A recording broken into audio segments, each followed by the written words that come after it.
咁今日版主咧就想同大家討論一下東張西望早2日報道出嚟嘅一個個案，就係有一個失婚女士上咗東張西望節目控告佢嘅丈夫，就話佢婚後冇盡到照顧妻子同兒子嘅責任，就更加懷疑對方同自己結婚呢，就係為咗令到自己可以申請佢落嚟香港，然後就騙取香港嘅身份證咁話添。咁最初第一晚嘅報道出咗街之後，基本上全城都鬧爆呢個男人。咁但係東張西望就接連放出呢個男人嘅反擊片段，片段一出咗街之後呢，都可以話令到全香港人大跌眼鏡。基本上呢，都有好多人就話自己就俾個女人呃咗，就欠呢個男人一個道歉咁話添。咁到底發生咩事呢？東張西望到底報道咗啲乜嘢？而佢哋分開咗前後兩集嘅內容到底又有幾大差異，從而令到啲觀眾覺得自己係冤枉錯人呢？而又或者咁講，成件事裏邊版主睇到嘅到底係啲咩嘅事件呢？到底係男嘅有錯，女嘅有錯，定係雙方都有錯呢？版主搜集咗啲資料之後，今日又再同大家講解一下。喺睇條片之前呢，咁就希望大家先留言支持，之後就再俾個 like 完之後呢，如果覺得條片係 OK 嘅，就記得 share 俾身邊嘅人睇，而未訂閱嘅就記得訂閱一個支持一下。希望所有入嚟睇呢條片嘅人呢，都做足呢幾樣嘢，唔該晒大家。咁首先，東張西望分別喺3月5號同3月6號嘅節目裏邊，就出咗一條叫做《港女嫁錯內地夫》嘅影片。咁首先第一晚就係訪問咗港女阿娥嘅經歷。咁啊，根據呢個阿娥所講呢，咁啊因為自己已經年近40，咁就驚自己開始年紀大啦，就嫁唔出。咁而且小朋友都冇個，咁將來呢，就驚自己老咗冇人照顧，於是就喺佢阿媽咪嘅一個姊妹介紹之下，就認識咗一個同鄉汕尾人，就叫阿成。阿娥就表示阿成呢都係曾經離過婚，而家呢就想重新組織一個家庭，咁所以其實佢哋見面咗10次都唔夠，就決定咗閃婚。咁正如阿娥所講啦，雙方都因為年紀大，再加上雙方父母呢都有啲催婚嘅情況，同埋佢哋自己都希望盡早成家立室，咁所以呢，閃婚又坦白講係可以理解嘅。咁但係婚後阿娥就表示阿成呢就咁啱撞正疫情，就冇公開，於是咧就冇盡到老公照顧老婆嘅責任。佢就更加強調，結咗婚之後一直以嚟，阿成都冇向阿娥俾家用。佢就更加引述阿成嘅父母講，就話咧佢哋鄉下咧係唔俾家用嘅，冇俾家用嘅呢個習慣。老婆要用錢嘅話咧，就要自己打工俾自己賺錢俾自己嘅。就再更加強調，就話阿成作為男家，有俾飯你食，有俾地方你住，其實就已經仁至義盡，唔好要求咁多添。之後阿娥就有咗佢哋嘅骨肉，生咗落嚟之後，就表示阿成呢最初都好照顧佢哋，好錫佢哋。咁但係之後冇咗收入，就再掉低佢哋兩母子不顧。然後就去到2023年同埋2024年開始呢，阿成就不斷同佢哋講，就話呢，麻煩幫我申請我落嚟香港。而最有趣嘅係阿娥就表示，阿成申請咗落嚟香港，成功攞咗香港身份證之後，就竟然失聯，冇再聯絡佢哋，甚至阿成嚟到香港呢個消息呢，都係要託阿成嘅朋友先至知道。於是阿娥就忍無可忍，就決定向法庭入稟，宣布佢哋兩個要離婚。咁好啦，第一晚嘅影片呢，基本上就去到呢一度。睇完前半集之後，基本上全城都鬧爆呢個叫阿成嘅男人，就話佢寡情薄義、拋妻棄子，就更加覺得佢應該係為咗呃一張香港嘅身份證，先至選擇同阿娥結婚嘅。咁好啦，咁正當大家睇完第一晚嘅影片，諗住全城鬧爆阿成嘅時候呢，東張西望就喺第二晚播出呢個個案嘅下集。原來佢哋就成功揾到阿成，同佢做咗一個訪問。影片一出之後，就發現事情呢嚟咗一個180度嘅大轉變。阿娥講到自己幾慘，就原來發覺呢，佢根本就隱瞞咗好多嘢，甚至呢一直以嚟都喺度呃緊人。咁首先，阿成仔訪問嗰度其實都有承認到自己喺疫情嗰幾年期間的確係冇收入，但係攞咗香港身份證之後就已經即刻嚟到香港，仲揾咗份地盤工。每個月呢，就已經俾咗阿娥1萬蚊人民幣嘅生活費，咁就同阿娥宣稱就話佢嚟到香港之後冇揾佢，揾到工賺到錢都唔俾生活費，佢呢個講法呢，就截然不同。咁正當大家都以為呢啲嘢都係各執一詞嘅啫，阿成呢，就攞咗好多截圖出嚟，就證明自己每個月呢，就真係有過數俾佢嘅。就好似呢張截圖為例呢，嗱，大家可以見到阿成就分別喺9月7號同埋9月8號。就一共過咗1萬蚊人民幣俾一個6212字頭嘅賬戶。第二，阿成就更加表示呢，阿娥呢，其實就唔係淨係單單問阿成攞生活費咁簡單，阿成就攞咗啲截圖出嚟，就話呢個阿娥呢，經常性就係用一啲節日啊、生日嚟做藉口，就話佢唔送生日禮物，就更加表示呢，生日都唔送禮物就唔配做人老公添。咁原來阿成就更加表示，其實呢，過往以嚟都一直有嘗試去討好阿娥，都送過唔少禮物俾佢嘅。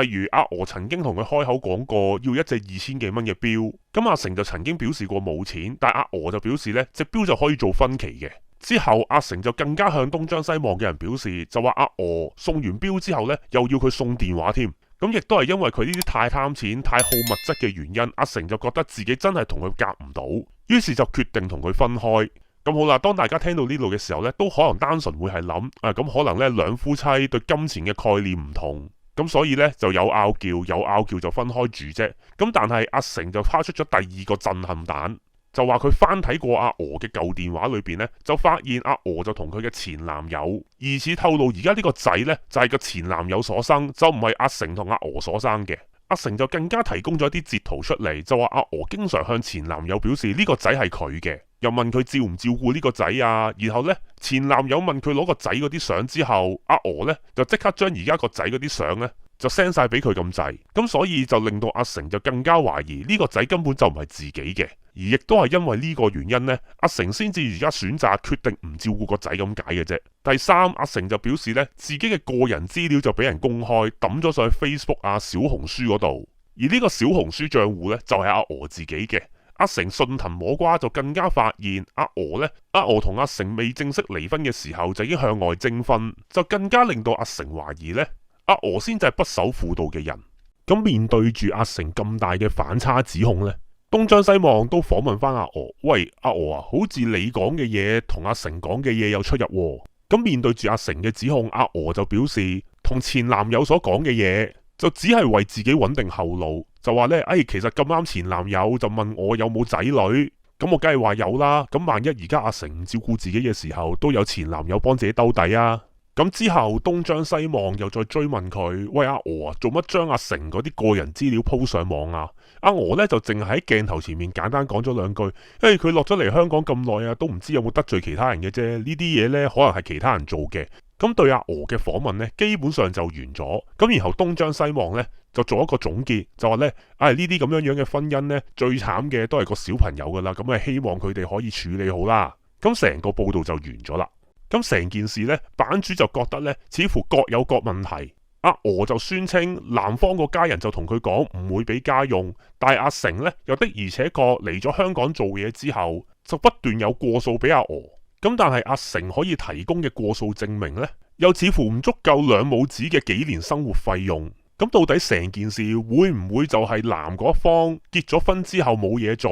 於是冇錢俾老婆，老婆嫁咗之後先至發現原來呢個男人係窮光蛋嚟噶，咁冇辦法啦，唯有盡快離婚啦。咁但係離婚之前就好似報道所講，跟住有咗小朋友，咁又 hold 一 hold 先。生咗小朋友之後，阿成呢又可能走去同阿娥講，阿娥，你申請我嚟香港之後，我嚟香港做嘢，我咪有錢俾你咯。阿娥就可能應承咗，之後佢哋嘅婚姻就因為呢個情況就勉強維持咗落去。咁阿成落到嚟香港之後呢，似乎又真係有過數俾阿娥，當係生活費又好，又或者係承諾都好，咁啊有錢俾佢嘅。咁會唔會其實去到最後，阿娥就係嫌阿成俾嘅錢少，又或者都係覺得阿成咁樣落嚟香港都係做份地盤冇前途，所以開始揾其他男人，同時間又喺網上徵婚，然後最後一着呢，就係想東張西望賣慘，企圖就將阿成講成世紀渣男，自己徵婚揾其他男人就合情合理呢。咁啊坦白講啦，喺版主嘅個人角度呢，呢一個推理呢，就幾符合佢哋兩個人嘅口供，同時間亦都可以補完咗佢哋兩個唔肯講嘅嗰部分嘅。而同時間版主亦都想喺度鬧下東張西望嘅呢個報道手法。東張西望既然將呢個個案一分為二，分開連續2晚出嘅話，咁其實呢，版主就相信佢哋個訪問呢，一早就已經做好剪好晒等出街嘅啫。咁但係佢哋似乎呢，就為咗收視，為咗話題，為咗嘩眾取寵，就刻意呢，將妻子控訴老公嗰部分呢，就擺晒喺第一集，就將阿成呢有咁衰講到咁衰，然後呢，佢哋仲要配合節目主持人吳杏美喺鏡頭前面喊同情阿娥，令到全香港咧都真係以為呢個阿成咧就係世紀大渣男。咁但係第二晚出嚟嘅報道咧，明顯阿成先至係講道理嘅嗰個，阿娥先至係咁講大話嗰個。但係佢哋就只係輕描淡寫咁樣樣問咗佢幾句，點解你會將小朋友啲相俾個前男友啊？然後東張西望咧，仲要自己幫佢喺度兜，就話咧，個女人咧喺咁嘅情況之下咧，穩定後手咧，其實咧為咗個家庭都係無可厚非嘅。然後到阿成去控告阿娥將佢個人資料擺上網嘅時候呢，咁阿娥就即係輕描淡寫咁樣回應，就話佢唔知得罪咗幾多人噶嘛，咁可能係其他人擺嘅呢。咁東張西望冇再一步追問，冇再一步分析呢，咁成個故事就完咗啦。咁就好似講到呢，將阿成嘅個人資料擺上網就唔係阿娥嘅手筆，亦都同阿娥係完全冇關係嘅。咁但係東張西望咧就忽略咗個好明顯嘅資訊，其中一個泄露阿成個人資料嘅源頭咧，正正就係阿娥本人嘅小紅書。咁所以其實好明顯咧，其中一個有份散布阿成嘅個人資料嗰個咧，一定係阿娥嚟嘅。咁但係東張西望喺呢方面咧就冇再追問阿娥，就由阿娥講話，佢可能得罪咗其他人啦，咁就算。同埋最緊要嘅，其實阿娥咧就明顯係講大話嘅。成篇報道一直以嚟咧，阿娥就喺度強調，就話阿成咧就從來冇俾過錢佢。但係阿成咧就已經俾咗好多轉數記錄俾東張西望節目組嘅人睇，咁但係東張西望咧又冇去再追問翻阿娥，喂，人哋真係有俾錢你，做乜要講大話呢？有冇問過啊？冇。咁所以喺版主嘅個人角度嚟講呢，東張西望仍然係偏頗所謂嘅弱小一方。到咗今日呢，仍然都做唔到公平公正，因為阿娥望落去呢係弱小嗰方，所以整篇報道就算阿娥有講大話、有隱瞞，又或者似乎做咗啲唔啱嘅事，東張西望呢都係輕輕帶過就算。咁所以版主講到口臭咧，都係嗰句噶啦。其實東張西望報道呢一啲嘢嘅時候，除咗雙方嘅證供之外，係咪應該可以做到再公平公正多啲呢？咁呢個呢，就留翻俾東張西望自己去研究啦。咁好啦，版主嘅評論呢，今日就嚟到呢一度。咁唔知大家點樣睇今次呢單事件呢？大家覺得係阿成唔啱啊，定覺得阿娥唔啱啊？又或者大家同唔同意版主嘅推斷？其實佢哋兩個一開始就係夾埋嘅呢。而另外版主認為東張西望今次嘅報道有偏頗嘅成分。咁唔知大家又同唔同意呢？不妨留言講低大家嘅睇法啦。我哋下條片再見，拜拜。最後，如果大家覺得我係講得好嘅，不妨俾個 like 同埋 subscribe 我哋嘅頻道啊。